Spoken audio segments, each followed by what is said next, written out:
Okay, let's just get out that ID to prove I say I am who I am, which is Remington Steele, and today we are going to be talking about DINORS and how they left the Earth. Now, you might be asking yourself, what is a dinosaur? Well, a dinosaur is a giant reptilian animal that had roamed the Earth about 65.5 million years ago. They're also very dead now because they are extinct and have been for the past 65 million years. But we'll get to that. I don't want to spoil anything. But what you should know about dinosaurs is that they come in so many different varieties, so many different brands. Pick your favorite. You know, you want a big old giant dinosaur that eats other dinosaurs? You got the T-Rex. You want more of a chill, smaller dinosaur that just eats plants? You got the Triceratops. Everybody's got a dinosaur for somebody. So let's go into some of the different dinosaurs to kind of get you up to speed and, you know, just to learn a little bit about dinosaurs. Starting with the Tyrannosaurus Rex, also known as the T-Rex. This is the dinosaur that so many young boys across America love, including myself when I was that age, and still do. He lived during the Cretaceous period, not the Jurassic period, as the movie may have you believe. And he can grow up to 40 feet long, tail to head, and up to 20 feet tall, which was actually a lot smaller than I had thought while doing my research. But 20 feet is still pretty big when you think about it. He was a carnivore, and to this day, they still debate on whether or not he was an apex predator or just your average run-of-the-mill scavenger. We've also got the Triceratops, which in Greek means literally three-horned face. Triceratops. Oh, those Greeks. How funny they thought they were. He also lived during the Cretaceous period, and even though you see all kinds of pictures and drawings of Triceratops and Tyrannosaurus fighting each other, he is a herbivore and would prefer not to fight if given the opportunity. But given that a lot of other dinosaurs like to eat other dinosaurs, he had these two big old horns in front of his face for defense or possible mating. You know, oh, my horn's bigger than that guy's horn, so you should mate with me. We don't have time machines, so we can't go back and actually observe these guys in the wild, but that's what scientists believe that they use their horns for, self-defense and mating. Also, there were two different varieties, ones that horns curved upwards and ones where the horns curved downwards. We also have the pterodactyl. We all know the fun joke about the dinosaur and the silent P. This guy lived during the Jurassic period, and as far as scientists can tell, or at least from what we've discovered, is there's only one species of its kind, whereas like the Triceratops has like the upward and the downward horns. There's a couple different types of Tyrannosaurus, but as far as pterodactyl goes, there's just the one kind, the flying kind, who was also a carnivore, and its wingspan could get upwards of 12 feet long, is the largest that they have found thus far.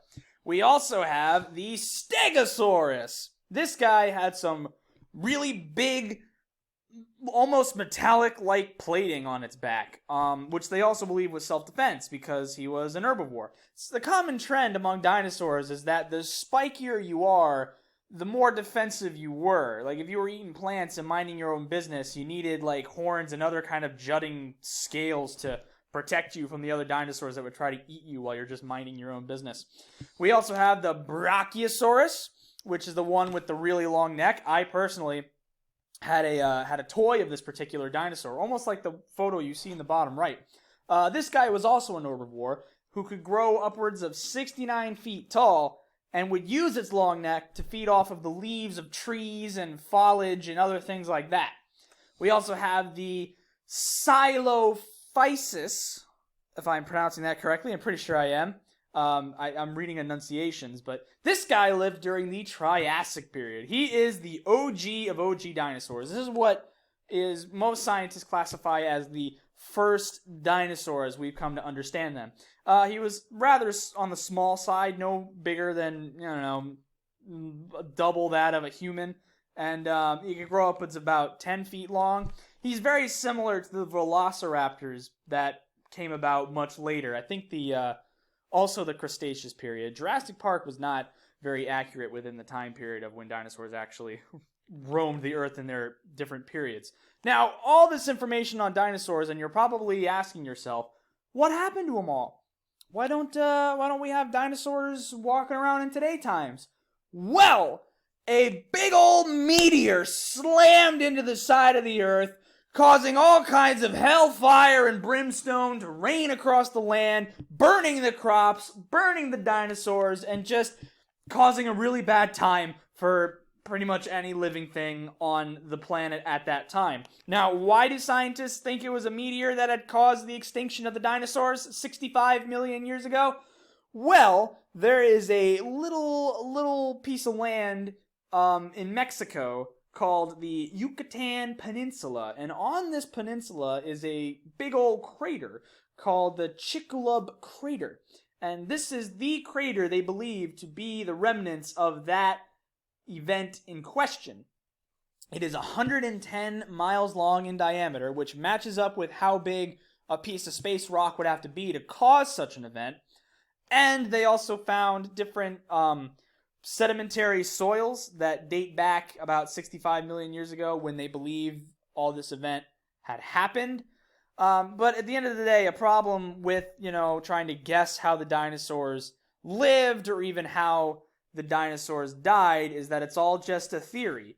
A dinosaur theory! Until we can invent time machines, we're never really going to know how dinosaurs lived or how they died or really even what they looked like. All we can do is just infer based on the bones and different evidence that we're continuously finding in the field of archaeology. So, where can you find dinosaurs today? Well, you can find many forms of dinosaur bones on display at most local natural history museums, with all kinds of information that we have as of right now. This is a field of science that is ever-changing and always making new discoveries, and in fact, there are some scientists that believe that birds are a descendant of dinosaurs, and alligators are also descendants of dinosaurs, so from a certain point of view, you can actually still see dinosaurs in today's times. But anyway, yeah, there you go! DINORS!